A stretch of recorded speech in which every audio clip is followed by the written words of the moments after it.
हाँ तो भाई सब तुम्हारे लिए बहुत ही ज़्यादा मेहनत करने के बाद ये सारी चीज़ें इकट्ठे करने करके लेके आया हूँ भाई, यहाँ से लेके और तुम खुद देख लो कहाँ तक है। ये है यहाँ पे यहाँ तक इतने पन्नों की मेहनत करी है। और भाई कल रात को 3:30 बजे मैंने तुम्हारे लिए सब कुछ तैयार किया है। आधा काम सुबह गया, आधा काम 3:30 बजे रात को किया था। मम्मी कसम, रात को 3:30 बजे मैं तुम्हारे लिए काम कर रहा था। ठीक है, मेरा इसमें कोई फ़ायदा नहीं है, लेकिन अगर एक बच्चा भी इस वीडियो को देख के अच्छे से पेपर में करके आ जाएगा तो दैट्स इट फॉर मी। ठीक है, अब पेपर में तुमको कुछ पॉइंट्स याद रखना है। ठीक है, तो नंबर बाई नंबर पॉइंट्स को याद रखते हैं अपन लोग। सबसे नंबर 1 पे जो पॉइंट है वो है कि टिक द करेक्ट ऑप्शन तुम्हें टेबल बना के करना है। टेबल बना के किस तरीके से करना है वो मैं तुम्हें आगे बता दूंगा। ठीक है, सेकंड पॉइंट जो भी है वो है कि 2 से 3 लाइन का गैप देना है हर क्वेश्चन के बाद। मतलब तुमने कोई भी क्वेश्चन नंबर 4 कर लिया मान लो आधे पन्ने में, तो उसके बाद तुम्हें 3 लाइन छोड़ के क्वेश्चन नंबर 5 करना है। ठीक है, यहाँ पे बात समझ में आ गई। उसके बाद रफ वर्क तुम्हें स्मार्टली करना है। स्मार्टली किस तरीके से करना है रफ वर्क, तुम्हें अपनी नोटबुक का एंड का पेज लेना है, वहाँ पे तुम्हें लिख देना है यहाँ पे रफ। अब जैसे मान चलो क्वेश्चन नंबर 7 कोई न्यूमेरिकल है, वो न्यूमेरिकल तुमको सॉल्व करना है, तो क्या करो, यहाँ पे क्वेश्चन नंबर 7 डाल के और न्यूमेरिकल अपने सॉल्व करने लगे, सॉल्व करना। अब कभी भी तुम्हें ऐसे नहीं करना कि कुछ डाला नहीं और तुम कहीं पे भी पन्ने के बीच में गल्ला गोरी सी करने लग गए। ठीक है, अब इससे क्या होगा, जैसे मान चलो ये न्यूमेरिकल तुम पे सॉल्व नहीं हो रहा है, अब तुम्हें लग रहा है कि ये न्यूमेरिकल तुम्हारा टाइम खा रहा है, तो तुम क्या करो, इस न्यूमेरिकल को यहाँ पे जैसे तुमने मान लो यहाँ पे सॉल्यूशन किया, अब यहाँ पे तुम छोड़ के और इसको बॉक्स बना के पैक करके चले गए। अब तुम चले गए नेक्स्ट क्वेश्चन पे, क्वेश्चन नंबर 8 करने। अब तुम पेपर फिनिश करके जब क्वेश्चन नंबर 7 करने के लिए आओगे और अपनी रफ कॉपी खोलोगे तो तुम लोग देखोगे कि आधा क्वेश्चन तुमने सॉल्व कर रखा है। अब तुम्हें सॉल्यूशन यहाँ से ही चालू करना पड़ेगा। अगर तुम गल्लागोरी कर देते तो सारे के सारे रफ में तुम 3-4 इतने भी क्वेश्चन करोगे सारे मिक्स हो जाएंगे। फिर तुम्हें जो ये रफ वर्क है क्वेश्चन नंबर 7 का, ये बिल्कुल शुरू से करना पड़ेगा। ठीक है, अगर ऐसे करके बॉक्स बंद करके रख दोगे तो क्वेश्चन नंबर 7 का वहीं से सॉल्यूशन करना पड़ेगा जहाँ पे तुम छोड़ के गए थे। ऐसे क्वेश्चन नंबर 8 जो भी मतलब बच रहे हैं उनके ऐसे ही तुम सॉल्यूशन करना। लेकिन इसके चक्कर में बिल्कुल भी ऐसे नहीं कि तुम सॉल्यूशन यहाँ पे रफ वर्क भी तुम बहुत नीट एंड क्लीन कर रहे हो, नहीं, सिर्फ थोड़ा सा ध्यान रखने के लिए ऐसे करना है। ठीक है, उसके बाद अपना नेक्स्ट पॉइंट आता है कि ब्लैक पेन यूज तुम्हें ज़्यादा नहीं करना है पेपर के भीतर। 4 ओनली सेक्शन, जो सेक्शन डालोगे तुम लोग, section number A, section number B, उनके लिए करना है, और इंपॉर्टेंट जो अंडरलाइन तुम करोगे उनके लिए करना है बस। ठीक है, न्यूमेरिकल और डेरिवेशन के लिए जब न्यूमेरिकल का आंसर आ जाए तो उसे इस तरीके से बॉक्स में पैक कर देना, और डेरिवेशन का जब आंसर आ जाए उसे बॉक्स में पैक कर देना। अब यहाँ पे एक टिप मैं तुम्हें देता हूँ, जैसे मान चलो कोई न्यूमेरिकल है, उसका आंसर है 16 वोल्ट। अब तुम्हें उसका सॉल्यूशन नहीं आ रहा, लेकिन तुम्हें उसका आंसर कहीं इधर उधर से पता लग गया कि उसका आंसर है 16 वोल्ट, तो पोटेंशियल की वैल्यू कितनी है उसकी, 16 वोल्ट। अब तुम मान के चलो न्यूमेरिकल यहाँ से आधे पन्ने से चालू कर रहे हो, तो तुम क्या करो, जैसे मान लो क्वेश्चन नंबर 8 था वो, ठीक है, अब तुम्हें उसका आंसर कहीं से पता लग गया कि, जैसे मान चलो यहाँ से तुम क्वेश्चन नंबर 8 चालू कर रहे हो, अब तुम्हें पता लग गया कि उसका आंसर है 16 वोल्ट, लेकिन तुम्हें उसका सॉल्यूशन नहीं आता, तो तुमको क्या करना है, जगह छोड़ के नीचे अब जब एंड पॉइंट हो, जब तुम्हें कुछ भी समझ में नहीं आ रहा है कि अब तो ये क्वेश्चन छोड़ना पड़ेगा या फिर क्या करूँ, लेकिन तुम्हें उसका आंसर पता है, क्या करो, B = 16 वोल्ट लिख दिया, उसको ब्रैकेट में बंद कर दिया, ब्लैक पेन से ब्रैकेट में बंद कर देना अच्छी तरीके से, 1-2 स्टार लगा देना ऐसे। ठीक है, और यहाँ पे लिख देना आंसर। ठीक है, अब तुम्हें क्या करना है, इस वाले पन्ना जो तुमने छोड़ा है यहाँ पे तुम्हें करना है चमत्कार किस तरीके से करना है, B = KQ/R, जो भी तुम्हें फॉर्मूला याद आ रहा है उसमें यहाँ पे कुछ भी लिख दोगे। K = क्या होता है, 9 × 10⁻⁹, V = ये होता है, कुछ भी करके यहाँ पे काटा पीटी करके 16 वोल्ट आंसर लिया हो, दैट्स इट। अब इससे क्या होगा, जब एग्जामिनर चेक करता हुआ आएगा ना, तो जब वो देखेगा बॉक्स में आंसर पैक है, कितना आंसर है, 16 वोल्ट सही आंसर है, चेक करके 2 नंबर दे दिए पूरे, खत्म। वो तुम्हारा ये देखने नहीं बैठा भाई, 500 बंडल की कॉपीज आती हैं एग्जामिनर्स के पास, कहाँ तक वो तुम्हारा देखने के लिए बैठेंगे। ठीक है, यहाँ पे समझ में आ गई। इसी तरीके से तुम्हें डेरिवेशन, जैसे मान चलो कोई डेरिवेशन जिसका आखिरी फॉर्मूला है KQ/R, V = KQ/R, अब तुम्हें डेरिवेशन का फॉर्मूला तो पता है कि इसका फॉर्मूला ये होता है, लेकिन तुम्हें डेरिवेशन याद नहीं आ रही, तो आधा पन्ना छोड़ के नीचे डेरिवेशन लिख दो, KQ/R फाइनल जो पॉइंट, और बीच में कुछ भी चमत्कार करके और कुछ भी फॉर्मूला ड्राइव करके कुछ ऐसा लिख दो जिससे कि एग्जामिनर को लगे कि हाँ सही लिखा है। उसके बाद 6 नंबर का पॉइंट है PTO। अब जैसे मान चलो कोई क्वेश्चन तुम कर रहे हो और वो तुम्हारा जो क्वेश्चन है वो यहाँ पे छूट गया, यहाँ पे खत्म हो गया। जैसे मान लो तुम क्वेश्चन नंबर 9 कर रहे थे, वो तुम्हारा यहाँ से लेके यहाँ तक पूरा हो गया। अब क्वेश्चन नंबर 10 करने के लिए तुम्हें यहाँ से करने की जरूरत नहीं है, क्योंकि 2-3 लाइन तुम छोड़ोगे, 3 लाइन छोड़ोगे, तो क्वेश्चन नंबर 10 तुम्हें यहाँ से चालू करना बिल्कुल नहीं है। तुम्हें यहाँ पे क्या करना है, PTO डाल देना है और क्वेश्चन नंबर 10 तुम्हें नेक्स्ट पेज से स्टार्ट करना है। यहाँ पे तुम्हारी बात समझ में आ रही है? ओके भाई साहब। उसके बाद पेपर जब तुम फिनिश कर दो तो एंड में तुम्हें क्या लिखना है, पेपर कंप्लीट लिखना है और उसके नीचे 2 अंडरलाइन कर देनी है एंड बचे हुए जितने भी पन्ने हैं उनको इस तरीके से क्रॉस करके काट देना है और अपना जो रफ वर्क है उसको डबल क्रॉस करके काट देना है। यहाँ तक तुम्हारी बात समझ में आ गई। एक चीज़ और, अगर तुम्हें लगता है कि पेपर में तुम्हें सप्लीमेंट्री की नीड पड़ने वाली है, जब तुम्हारी कॉपी के 2 पन्ने बच रहे हो ना, तभी एग्जामिनर से बोल देना कि मेरे को एक्स्ट्रा सीट चाहिए, क्योंकि एग्जामिनर एक्स्ट्रा सीट देने में नखरे करते हैं। वैसे तो 32 पन्ने की कॉपी आती है, नहीं भरेगी, लेकिन एग्जामिनर क्या करते हैं कि एक्स्ट्रा सीट देने में नखरे करते हैं। तो सबसे पहले तुम्हारी कॉपी देखेगा कि इसको वास्तव में नीड है या फिर नहीं है। अगर उसे लगेगा नीड है तो वो कॉपी देने आएगा, ठीक है। तो जब तुम्हारी कॉपी के 2 पन्ने बच रहे हो, मतलब 15 मिनट पहले ही एग्जामिनर से बोलना कि सर मुझे कॉपी चाहिए, तो वो 15 मिनट बाद कॉपी देगा। अब इसके बाद मैं टाइम मैनेजमेंट की बात करता हूँ कि तुम्हें टोटल टाइम मिलेगा 3 घंटे 15 मिनट का। तो तुम्हें सबसे पहले 3 घंटे 15 मिनट में अपना पेपर कैसे निपटाना है। सेक्शन ए को तुम्हें देने हैं 30 मिनट। 30 मिनट किस तरीके देने हैं, question number 1, question number 2, question number 3 है सेक्शन नंबर ए में, ठीक है। Question number 1 tick the correct option है, इसको तुम्हें 10 मिनट के भीतर पूरा कर देना है, ठीक है। Question number 2 fill in the blanks है, उसको भी तुम्हें 10 मिनट के भीतर पूरा कर देना है, ठीक है। Question number 3 very short answer question है, वो भी तुम्हें 10 मिनट के भीतर कंप्लीट कर देने हैं। यहाँ पे 18 क्वेश्चन है, आधे आधे नंबर के, 10 मिनट में आराम से हो जाएंगे। फिल इन द ब्लैंक्स है 5 नंबर के। हाँ तो भाई मैं ये बता रहा था कि टिक द करेक्ट ऑप्शन में क्या होते हैं, तुम्हारे 18 क्वेश्चन आएंगे आधे आधे नंबर के, तो ये आराम से तुम्हारे 9 नंबर बैठ जाएंगे 10 मिनट के भीतर, ठीक है। फिल इन द ब्लैंक्स में 10 क्वेश्चन आएंगे आधे आधे नंबर के, तो ये तुम्हारे आराम से 5 मार्क्स बैठ जाएंगे 10 मिनट के भीतर, और ये आएंगे एक एक नंबर के 10 क्वेश्चन, तो ये हो गए 10 नंबर के, यानी 9, 5, 14, और ये 24 नंबर का तुम्हारा कंटेंट है जो कि तुम्हें 30 मिनट के भीतर पूरा कर देना है, ठीक है। अब ऐसा नहीं है कि अगर तुम्हें कोई टिक द करेक्ट ऑप्शन नहीं आ रहा तो तुम उसको लेके ही बैठ जाओ कि भाई मैं पहले इसको करूँगा उसके बाद आगे बढ़ूंगा, ठीक है। टेबल बना के तुम करोगे, जगह छोड़ते हुए चलना। जैसे मान चलो तुम्हें 4 टिक द करेक्ट ऑप्शन नहीं है तो 4 के लिए जगह छोड़ दो, फिर 2 नहीं आए 2 के लिए जगह छोड़ दो, ठीक है। उसके बाद अपन पहुंच जाएंगे सेक्शन नंबर बी पे। सेक्शन नंबर बी तुम्हें 45 मिनट के भीतर कंप्लीट करना है। 45 मिनट के भीतर कंप्लीट कैसे करोगे, सेक्शन नंबर बी में क्वेश्चन 4 से लेकर क्वेश्चन नंबर 13 तक है, यानी कि 10 क्वेश्चन है सेक्शन नंबर बी के भीतर। अब 10 क्वेश्चन का अगर तुम एक क्वेश्चन में 5 मिनट भी दोगे ना, 1.5 नंबर का क्वेश्चन है, 10 15 नंबर के हो जाते हैं, ठीक है। तो अगर तुम एक क्वेश्चन के भीतर 5 मिनट भी दोगे ना तो भी 50 मिनट लग रहे हैं, और 50 मिनट लगते नहीं है उसको करने के लिए, एक क्वेश्चन करने में 5 मिनट नहीं लगते हैं। तो 45 मिनट मैंने राउंड ऑफ एक तरीके से टाइम ले लिया, तो सेक्शन भी तुम्हारा 45 मिनट का कंप्लीट हो जाएगा। अब सेक्शन ए और सेक्शन बी तुम्हारा कितनी देर में कंप्लीट हो गया, 1 घंटे 15 मिनट में, आधे घंटे में ये 45 मिनट में ये, तो 1 घंटे 15 मिनट में ये तुम्हारा कंप्लीट हो गया, ठीक है। उसके बाद आ जाता है तुम्हारा section number C. Section number C तुम्हें 45 मिनट के भीतर कंप्लीट करना है। सेक्शन नंबर सी में क्वेश्चन नंबर 14 है, क्वेश्चन नंबर 15 है, क्वेश्चन नंबर 16 है, 3 नंबर के 9 मार्क्स का तुम्हारा सेक्शन नंबर सी है। कैसे करोगे, क्वेश्चन नंबर 14 को आराम से 15 मिनट में करोगे, 3 क्वेश्चन है, तीनों क्वेश्चन को 15 मिनट में करोगे तो 45 मिनट में तुम्हारा ये वाला सेक्शन कंप्लीट हो जाएगा। और 3 नंबर क्वेश्चन भाई 15 मिनट, समझ रहे हो, 15 मिनट बहुत ज़्यादा होता है, ठीक है, लगते भी नहीं है 15 मिनट, 10 मिनट से ज़्यादा नहीं लगते, ठीक है। तो 15 मिनट में तुम्हें क्वेश्चन करने हैं। इस तरीके से तुम्हारे 1.25 घंटे और 45 मिनट यानी 2 घंटे के भीतर section number A, section number B और सेक्शन नंबर सी कंप्लीट हो जाएंगे। अब तुम्हारे पास क्वेश्चन नंबर 7 में क्वेश्चन नंबर 18 बचा है। क्वेश्चन नंबर 17 में 20 मिनट लगा लो और क्वेश्चन नंबर 18 में 20 मिनट लगा लो। ये सेक्शन डी के क्वेश्चन है, तो भी 40 मिनट के भीतर यानी 2 घंटे 40 मिनट के भीतर तुम्हारा पूरा पेपर खत्म हो जाएगा, ठीक है। अब 2 घंटे 40 मिनट में तुमने पेपर कंप्लीट कर लिया है और तुम्हारा पेपर है कितना, 3 घंटे 15 मिनट का। अब बचे हैं तुम्हारे पास 35 मिनट। अब इन बचे हुए 35 मिनट में तुम्हें क्या करना है, जैसे मान के चलो तुमने 4 MCQ छोड़े थे, ठीक है, तुमने 2 क्वेश्चन यहाँ से छोड़े थे, ठीक है। अब तुम्हें सबसे पहले वो क्वेश्चंस करने हैं पेपर के भीतर जो तुमने छोड़ दिए हैं, ठीक है। 4 MCQ यहाँ से छोड़े थे, मान लो 2 फिल इन द ब्लैंक्स यहाँ से छोड़े थे, तो सबसे पहले तुम्हें वो क्वेश्चंस करने हैं जो तुमने छोड़ दिए थे, ठीक है, समझ में आ गई बात। सबसे पहले तुम्हें क्या करना है, वो क्वेश्चंस करने हैं जो तुमने छोड़ दिए थे, जो तुम पे नहीं आए थे, जैसे कोई न्यूमेरिकल हो गया, कोई कुछ हो गया, कुछ हो गया, तो वो चीज़ें तुमको करनी है। उसके बाद तुम्हें क्या करना है, अपनी कॉपी को सजाना चालू करना है, ठीक है। कॉपी को सजा के जरूर आना, एंड की 5 मिनट में सज जाती है कॉपी, ठीक है। जब एग्जामिनर कॉपी लेने लगता है ना, अंडरलाइन तब हो जाती है, मैंने बहुत बार किया है ऐसा, ठीक है। जब एग्जामिनर कॉपी लेता है ना तब अंडरलाइन हो जाती है। और एग्जाम अगर तुम ऐसा है ना कि मान लो तुमने आधी कॉपी पे अंडरलाइन कर दी और आधी कॉपी तुम्हारी बिना अंडरलाइन किए रह गई और एग्जामिनर कॉपी लेने आ गया है, तो उससे कह दोगे सर 1 मिनट रुक जाओ, वो रुक भी जाता है। यूँ कह दोगे सर और बच्चों को ले लो, मैं बस 1 मिनट में दे रहा हूँ या फिर 1 मिनट में दे रही हूँ। और लड़कियों के लिए तो भाई रुक ही जाता है, वो 101% रुक जाएगा लड़की की शक्ल देख के, तो ठीक है।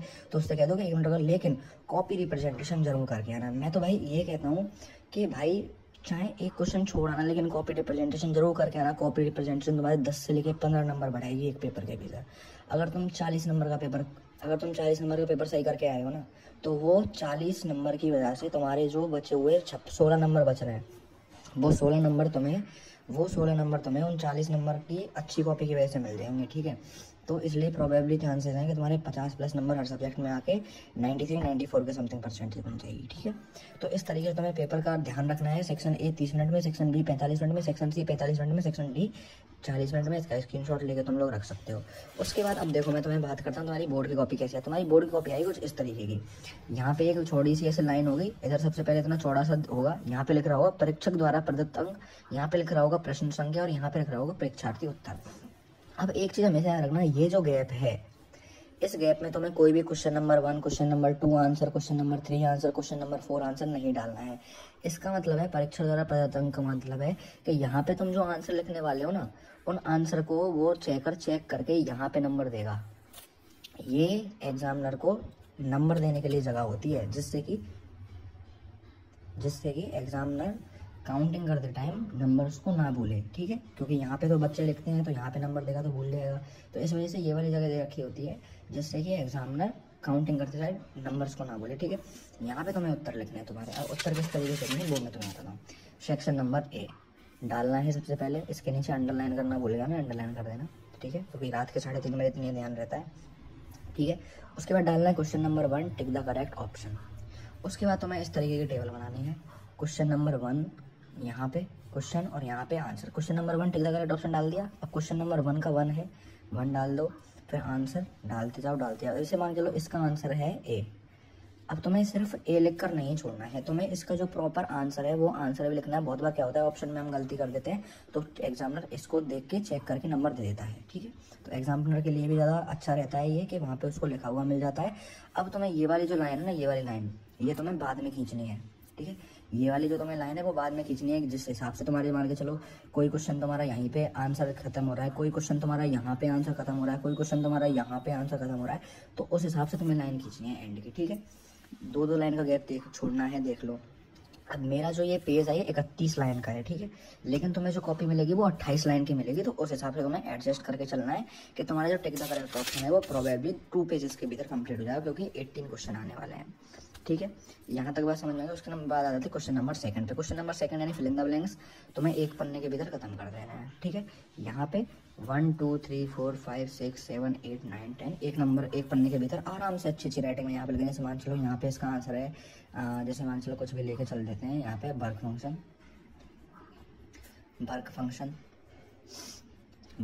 लिख के इस तरीके से, और इसके नीचे क्या कर देने, तुम्हें इस तरीके डॉट कर देने हैं, ठीक है। यहाँ पे बात समझ में आई।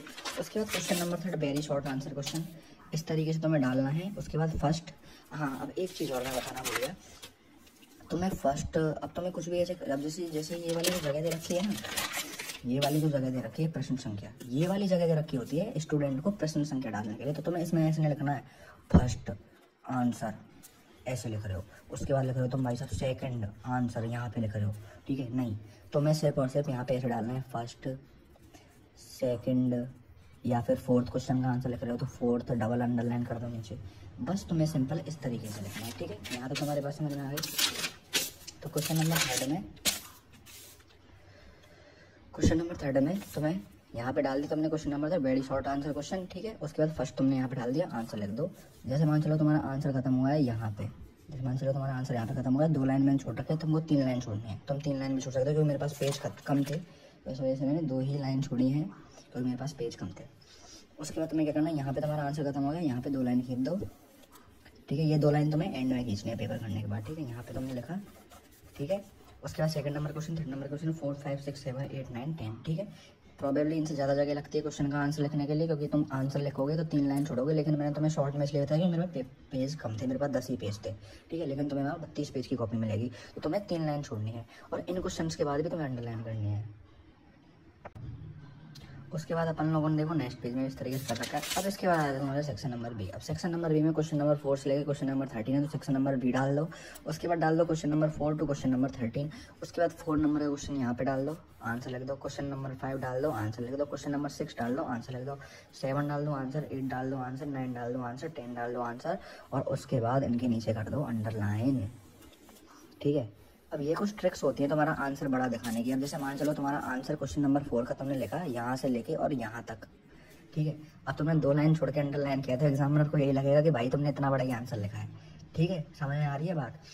3 लाइन छोड़ो, 1 2 3, ठीक है, और 2 लाइन छोड़ के अंडरलाइन करो उस आंसर के, तो एग्जामिनर क्या लिखेगा, जैसे मान लो तुमने इतने में लिखा है आंसर, इतने में ही, ठीक है, इतने में ही मान लो तुमने आंसर लिखा है, लेकिन एग्जामिनर को क्या लगेगा कि तुमने आंसर लिखा है कितने में, इतने में, क्योंकि वो लाइन गिनने तो बैठा नहीं है, क्योंकि तुमने अंडरलाइन कर रखा है सेपरेट। अब इसके बाद जैसे मान चलो तुम्हारा आंसर यहाँ से लेके यहाँ तक कंप्लीट हो गया, तुमने 1 2 3, जैसे मान लो यहाँ तक कंप्लीट हुआ है, यहाँ से लेके और यहाँ तक कंप्लीट हुआ है, तुमने 1 2 3 लाइन छोड़ दी, उसके बाद तुमने यहाँ पे अंडरलाइन कर दी। ठीक है, अब एग्जामिनर को क्या लग रहा है, तुमने सेपरेट कॉलम बना रखे हैं सारे क्वेश्चन के लिए, तो उसको बिल्कुल भी दिक्कत नहीं आएगी। वो डायरेक्ट चेक करेगा 2 नंबर क्वेश्चन है, यहाँ पे 2 नंबर चढ़ा देगा, चेक करेगा 2 नंबर क्वेश्चन है, 2 नंबर चढ़ा देगा, चेक करेगा 2 नंबर क्वेश्चन है, 2 नंबर चढ़ा देगा। ठीक है, उसके बाद इस तरीके से तुम्हें ये करना है। 10 क्वेश्चन यहाँ पे 11 12 और 13 कंप्लीट हो गए। सेक्शन सी आ जाता है। सेक्शन सी में क्वेश्चन नंबर 14, क्वेश्चन नंबर 15 और क्वेश्चन नंबर 16 है। मैंने यहाँ पे गलती कर रखी है, इसको ब्लैक पेन तो अब कहाँ ढूंढूँ, 16 कर देता हूँ। Question number 14 to question number 16, फिर आराम से भाई साहब 2 लाइन छोड़ के क्वेश्चन नंबर 14 आंसर डालो। अब याद रखना, यहाँ पे इन क्वेश्चन का तो तुमने आंसर इसमें डाला है, लेकिन बड़े क्वेश्चन जो सेक्शन सी से चालू हो रहे हैं उनका आंसर तुम यहाँ पे डालो इस तरीके से, क्वेश्चन नंबर 14 आंसर। अब क्वेश्चन नंबर 14 3 नंबर का आएगा। ठीक है, डायग्राम पूछ रहा है या नहीं पूछ रहा, अगर तुम्हें लग रहा है कि मुझे जो क्वेश्चन पूछ रहा है उसका डायग्राम आता है, भाई बड़ा बड़ा डायग्राम बनाओ आराम से, यहाँ से लेके और यहाँ तक भाई धांसू डायग्राम बनाओ, खूब आधे पन्ने के भीतर डायग्राम बनाओ। ठीक है, उसका आंसर लिखो, और मैं कह रहा हूँ 1 पन्ने से ज़्यादा का आंसर लिख के आना क्वेश्चन नंबर 3 नंबर के क्वेश्चन के लिए। अब वो बात अलग है, कोई न्यूमेरिकल दे दे वो छोटा सा, तो तुम्हारा आधे पन्ने में ही खत्म होगा, सीधी सी बात है। लेकिन 1 पेज के भीतर तो आंसर गारंटेड लिख के तुम्हें आना ही है 3 नंबर के क्वेश्चन का। शुरू में कुछ अच्छा लिख दो, फिर बाद में अगर तुम्हें याद नहीं भी आ रहा है तो कुछ बना के लिख दो, उस चीज़ से रिलेटेड लिख दो। तो शुरू का पढ़ के एक आध पॉइंट को ऐसे अंडरलाइन कर देना ब्लैक पेन से, और खत्म भाई, नंबर दे देगा 3, ऐसे चेक करके 3 नंबर दे देगा। और तुम्हारी शुरू से अगर कॉपी अच्छी होगी ना तो एंड के क्वेश्चन को वैसे ही नंबर दे देगा। उसके बाद क्वेश्चन नंबर 15, वही 1 पेज में, मैंने पेज कम थे इसलिए बताया नहीं लगा, लेकिन भाई तुम आराम से आधे पन्ने में तो डायग्राम बनाना, खूब बड़ा डायग्राम बनाना, ऐसा नहीं छोटा सा डायग्राम बना रहे हो, खूब बड़ा डायग्राम बनाना। ठीक है, उसके बाद आधे पन्ने में लिखो और अगल बगले वाले पन्ने में लिखो। ठीक है, उसके बाद क्वेश्चन नंबर 16 यहाँ पे कंप्लीट हो गया। और अगर आ जाता है सेक्शन नंबर डी। अब भाई देखो, आराम से लाइन छोड़ के सेक्शन नंबर डी डालो, ये आंसर बड़े करने की ट्रिक होती है। ठीक है, सेक्शन डी डालो, 1 लाइन छोड़ के, 1 लाइन छोड़ के डालो क्वेश्चन नंबर 17 क्वेश्चन नंबर 18, फिर 2 लाइन छोड़ के डालो क्वेश्चन नंबर 17 आंसर। अब आधा पेज तो इसी में गया, अब ये पेज में डायग्राम बना दो और यहाँ पे थ्योरी लिखो। हो गया ना 2 पन्ने का आंसर, इजीली हो गया ना 2 पन्ने का। अब भाई कोई बच्चा यहाँ पे लिख देता क्वेश्चन नंबर 17 आंसर, अब डायग्राम यहाँ तक बनता, लिखता यहाँ पे 1 पन्ने में 4 नंबर क्वेश्चन खत्म। आधे पन्ने में तो आराम से भाई ये पहुँचाओ और उसके बाद डायग्राम बनाओ। ठीक है, और उसके बाद थ्योरी लिखो इसमें, तो एग्जाम्पल क्या लिखा, 2 नंबर 2 पन्ने क्वेश्चन। हाँ, अब एक चीज़ अगर मान लो चलो तुमने यहाँ पे डायग्राम बना दिया, यहाँ पे तुमने डायग्राम बना दिया, ठीक है, यहाँ से तुमने थ्योरी लिखना चालू कर दिया, इतनी थ्योरी तुमने लिख दी और तुमने थ्योरी लिखते लिखते तुम यहाँ पे पहुँच गए। अब तुम्हारा यहाँ पे हो गया खत्म, तो भाई क्या करो, 1 2 3 लाइन छोड़ के यहाँ पे अंडरलाइन करो। एग्जामिनर को क्या लगेगा, 2 पन्ने का आंसर लिखा है। ये नहीं कि तुमने यहाँ पे अंडरलाइन करके क्वेश्चन नंबर 18 में यहीं पे डाल दिया, नहीं, यहाँ पे अंडरलाइन करके यहाँ पे डाल दो PTO और पेज कम पलट के क्वेश्चन नंबर 18 का आंसर लिखो। ठीक है, क्वेश्चन नंबर 18 का आंसर लिखो। ठीक है, फिर क्वेश्चन नंबर 18 का यहाँ पे लिखो, यहाँ पे लिखो। अब तुम्हारा यहाँ पे पेपर खत्म, 2 पन्ने का आंसर लिखना सेक्शन डी का, ज़्यादा से ज़्यादा 2 पन्ने का। ठीक है, अगर न्यूमेरिकल वगैरह दे तो वो तो भाई कम में कम्प्लीट होगा। उसके बाद यहाँ पे जैसे मान चलो तुम्हारा क्वेश्चन नंबर ये खत्म हो गया, तो यहाँ पे अंडरलाइन करके लिख दो भाई पेपर कंप्लीट और डबल अंडरलाइन कर दो। यहाँ पे जो क्वेश्चन लिख रहे हो इनके नीचे भी अंडरलाइन कर देना। सेक्शन सी और सेक्शन डी के आंसर इसी तरीके से लिखना, क्वेश्चन नंबर 17 आंसर डाल के, क्वेश्चन नंबर 18 आंसर डाल के, question number 14 answer, question number 15 answer, question number 16 answer डाल के। ठीक है, और इस तरीके से तुम्हें पेपर करना है। उसके बाद पेपर कंप्लीट करने के बाद तुम्हें वो क्वेश्चंस करने हैं जो तुम्हारे रहे, जैसे मान लो चलो तुम्हारे ये तीन टिक द करेक्ट ऑप्शन रहने, ये कर लो, उसके बाद ये कर लो। ठीक है, जो भी क्वेश्चंस तुम्हारे रह रहे हैं वो कर लो। कॉपी को अच्छे तरीके से अंडरलाइन करके आना। जहाँ पे तुम्हारा आंसर खत्म हो रहा है वहाँ के बाद 2 लाइन छोड़ के तुम्हें अंडरलाइन करनी है। तो एग्जामिनर को ये लगेगा इसका इतना बड़ा आंसर। अब देखो कॉपी अभी से इतनी प्यारी लग रही है, देखो तुम खुद देखो। एग्जामिनर के सामने जब ये कॉपी जाएगी, जब यहाँ पे अच्छी राइटिंग में तुमने लिख रखा होगा, अच्छी राइटिंग में तुमने लिख रखा होगा, वो काट लेगा क्या नंबर यार? तुम खुद सोचो, हिंदी मीडियम का टीचर होता है, उसे इंग्लिश इतनी समझ में आती नहीं है। अब तुम्हें क्या करना है, एक बार पेपर कंप्लीट होने के बाद तुम्हें पूरा का पूरा पेपर चेक करना है। कैसे चेक करना है, तुम्हें देखना है कि क्वेश्चन नंबर 1 के भीतर 18 क्वेश्चन तुम्हें चेक करना। 1 कर लिया, 2 3 4 5 6 7 8 यहाँ पे 9 10 11 12 13 14 15 16 17 18 कर लिया, ठीक है। उसके बाद देखना क्वेश्चन नंबर 2 के भीतर 10 क्वेश्चन देते हैं, 1 2 3 4 5 7 8 9 10 10 कर लिया। क्वेश्चन नंबर 3 के भीतर 1 2 3 4 5 6 7 8 9 10 और यहाँ पे भी तुम्हें अंडरलाइन करनी है। यहाँ पे ब्लैंक पूरा करने के बाद अंडरलाइन। और हाँ, एक चीज़ मैं बताना भूल गया, यहाँ पे तुम्हें PTO लिखना है, इधर वाले पेज है उस पर PTO इधर वाले पे, यहाँ पे PTO, ठीक है। ऐसे इधर वाले पेज पे भी, इधर वाले पे छोड़ देना क्योंकि इधर वाले पेज के बगल में इधर वाला दिख जाता है, लेकिन इधर वाला नहीं दिखता, तो PTO लिख देना। इधर भी पलट के PTO, इधर भी पलट के PTO, ठीक है। और ये 3 नंबर वाले क्वेश्चन छोटे होते हैं तो कभी कभी छूट जाते हैं ये बीच में, तो इनका जरूर से ध्यान रखना। और इनके बाद भी अंडरलाइन खींच देना, ठीक है। इनके बाद भी अंडरलाइन खींच देना, ठीक है। इस तरीके से तुम्हें कॉपी रिप्रेजेंटेशन करनी है। एक चीज़ और मैं ऐड करना चाहूँगा, जब तुम इस तरीके से लिखो क्वेश्चन नंबर 14 आंसर, तो यहाँ पे ब्रैकेट में लिख देना, ये आंसर बाद में लिखना, पहले ब्रैकेट में लिखना लॉन्ग आंसर टाइप क्वेश्चन और उसके बाद आंसर, ठीक है। तो इससे क्या लगेगा, तुम पूरी लाइन में लिखोगे तो अच्छा लगेगा एग्जाम को लिखने में। इसी तरीके से जैसे हमारा क्वेश्चन नंबर 15 है तो यहाँ पे लिख देना लॉन्ग आंसर क्वेश्चन, ठीक है। और ऐसे ही यहाँ पे इसमें क्वेश्चन नंबर 17 में लॉन्ग आंसर 17 में भी लिख देना। 17 का वेरी लॉन्ग है तो वेरी लॉन्ग लिख देना, 18 में भी वेरी लॉन्ग है तो वेरी लॉन्ग लिख देना। हाँ, तो भाई यही कुछ चीज़ें थी जो कि मैंने इस PDF के पीछे इस PDF में कंपाइल करके तुमको दे दी हैं। तो इस PDF का लिंक तुम्हें डिस्क्रिप्शन बॉक्स के भीतर मिल जाएगा, जहाँ पे तुम लोग क्या कर सकते हो, एक बार पूरा का पूरा स्क्रॉल करके पेपर देने जाओ परसों, उससे पहले एक बार देख सकते हो तो तुम्हें समझ में आएगा किस तरीके से लिखना। और एक सबसे इम्पोर्टेंट चीज़ ये कि जब पेपर तुम्हारे हाथ में आए तो उसे पढ़ना तुम्हें नहीं है। पहला क्वेश्चन देखना है, पहले क्वेश्चन देखना है और करना चालू कर देना है। दूसरा देखना है, फिर उसके बाद दूसरा करना है, फिर तीसरा देखना है, तीसरा करना है। क्योंकि अगर तुम पेपर को तुम्हारे पास मिलते ही देख लोगे, अगर उस पेपर में तुम्हारे मान लो 2-3 क्वेश्चन तुम पे नहीं आ रहे होंगे, तो उन 2-3 क्वेश्चन के चक्कर में तुम्हारा पूरा का पूरा जो पेपर है ना, वो पूरा का पूरा स्पॉइल हो जाएगा। उन 2-3 क्वेश्चन की वजह से तुम्हारे जो क्वेश्चन तुम्हें आते हैं तुम उनको भी भूल जाओगे टेंशन में, ठीक है। तो पेपर पूरा मत देखना। तो भाई साहब याद रखना कि पेपर तुम्हें पूरा का पूरा नहीं पढ़ना है देखते ही, तुम्हें सबसे पहले पहला क्वेश्चन देखना है, उसको करते रहना है इस तरीके से। मतलब एंड तक तुम्हें बिल्कुल पेपर पूरा नहीं देखना है, क्वेश्चन करो देखो, क्वेश्चन देखो करो, ऐसे करना है, ठीक है ना।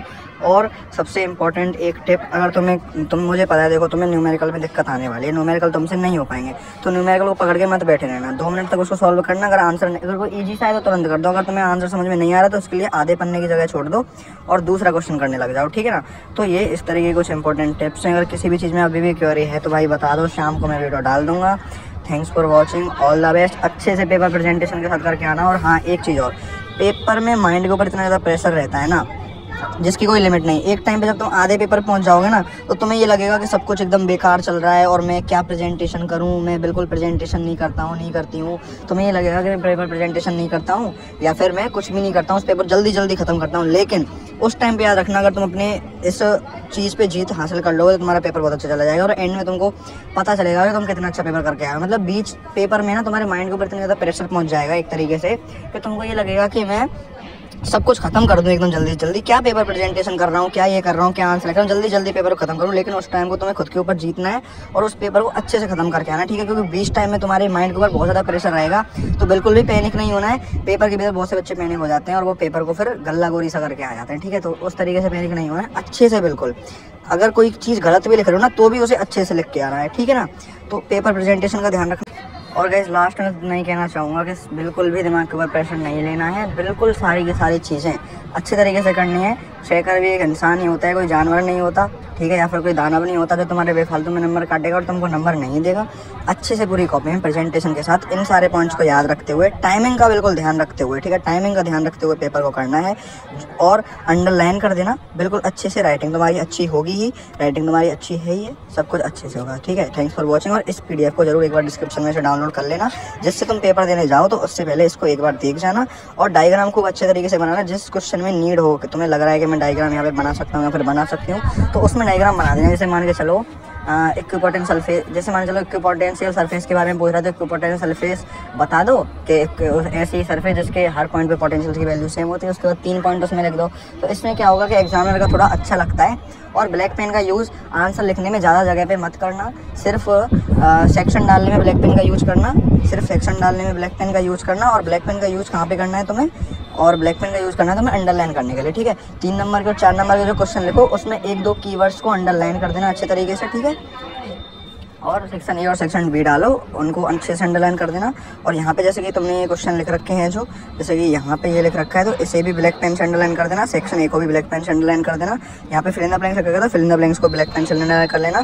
कॉपी का बिल्कुल ध्यान रखना, अगर तुम्हें लगता है कि तुम्हारी कॉपी भरने वाली है तो टीचर से पहले ही कह देना। टीचर नखरे करते हैं और टाइम लगाते हैं कॉपी देने, तो कम से कम 15 मिनट पहले कह देना। जब तुम्हारी कॉपी के 2 पन्ने बच रहे हो तभी कह देना कि मुझे सप्लीमेंट्री चाहिए। भाई यही था वीडियो, ध्यान से सारी चीज़ें करना, तुम्हारे लिए इतनी मेहनत करी है, ठीक है। अभी ज़्यादा कुछ नहीं बोल सकता, तुम्हारे लिए इतनी मेहनत करिए। बस अगर कोई एक बच्चा भी इसको करके अच्छे से हो जाएगा तो मेरे लिए बहुत अच्छा लगेगा मुझे, ठीक है। तो भाई तुम्हारे लिए मेहनत करिए, अच्छे से करके आना। All the best for your exam and thanks for watching. और हाँ, एक चीज़ और, आंसर्स को क्या करना तुम, जैसे कि मैं तुमको एक पेज पर बताता हूँ, जैसे मैं यहाँ पे ही बता देता हूँ तुम्हें, जैसे इसमें, जैसे एक सेकंड इधर बता देता हूँ। जैसे मान लो इसका कोई आंसर आ रहा है ब्रैकेट में, तो तुम्हें क्या करना है इसमें, जैसे मान लो कोई ये न्यूमेरिकल था, तो न्यूमेरिकल का जो आंसर आ रहा है उसको ब्रैकेट के भीतर बंद कर देना, वहाँ पे स्टार लगा देना, ठीक है, एक। और जैसे मान लो कोई डेरिवेशन जब पूरी हो जाए तो ब्रैकेट में बंद कर देना। अब जैसे चैप्टर 9 की कुछ डेरिवेशन जैसे माइक्रोस्कोप वगैरह वाली, अगर तुम पेपर प्रेशर में एंड टाइम पे भूल जाओ, वैसे भूलना मत क्योंकि वो इंपॉर्टेंट चीज़ है, अगर एंड टाइम पे भूल जाओ तो उनके फॉर्मूले याद कर लो। जैसे सिंपल माइक्रोस्कोप का क्या होता है, D/U होता है, दिल्ली यूनिवर्सिटी D/U होता है, ठीक है, सिंपल माइक्रोस्कोप का, तो उसका फॉर्मूला तुम्हें याद है। सिंपल माइक्रोस्कोप का तुम भूल गए हो कि क्या करना है, तो तुम मैं बताऊँ देखो क्या करना है। जैसे सेक्शन D में आएगा सिंपल माइक्रोस्कोप का, तो मैं तुम्हें बताता हूँ देखो किस तरीके से करना। सबसे पहले सिंपल माइक्रोस्कोप तुम्हें डायग्राम याद है, डायग्राम बना दो। डायग्राम कुछ इस तरीके से बनता है कि इसकी इमेज यहाँ पे बनेगी। सॉरी यार, मैं अच्छे से ही बनाता हूँ ना, जब एक सेकेंड। हाँ, जैसे कि ये आ गए अपन यहाँ पे, अरे यार ये हट नहीं रहा, मैं यहाँ पे नीचे बताता हूँ। जैसे कि ये तुमने मेरा बना दिया, ठीक है, यहाँ पे ये खींच दी, ये बन गया, ये बन गया, ठीक है, ये इस तरीके से चला गया, इस तरीके से। और ये डायग्राम कुछ इस तरीके का बनेगा तुम्हारा, ठीक है ना। थोड़ा ये यहाँ पे दिक्कत हो रही है फ़ोन में क्योंकि मैं कॉपी में नहीं बता सकता, तो यहाँ पे इस तरीके से डायग्राम बना देना। उसके बाद भाई क्या करना, एंड में यहाँ पे लिख देना D/U, मतलब जो आंसर है इसका वो यहाँ पे लिख के ब्रैकेट में बंद कर देना। और बीच में अब तुम कुछ भी चमत्कार कर दो भाई, बीच में तुम कुछ भी चमत्कार कर दो। अगर शुरू से लेके एंड तक तुम्हारी कॉपी, शुरू से लेके और एंड तक तुम्हारी कॉपी अच्छी है ना, तो एग्जामिनर डायरेक्ट एंड में आंसर देख के नंबर दे देगा। टिक द करेक्ट ऑप्शन, जो तुम्हें श्योर हो शुरू में उनको ही करते हुए चलना। अगर 10 नहीं आ रहे 10 को छोड़ दो, 5 फिल इन द ब्लैंक्स नहीं आ रहे 5 फिल इन द ब्लैंक्स को छोड़ दो।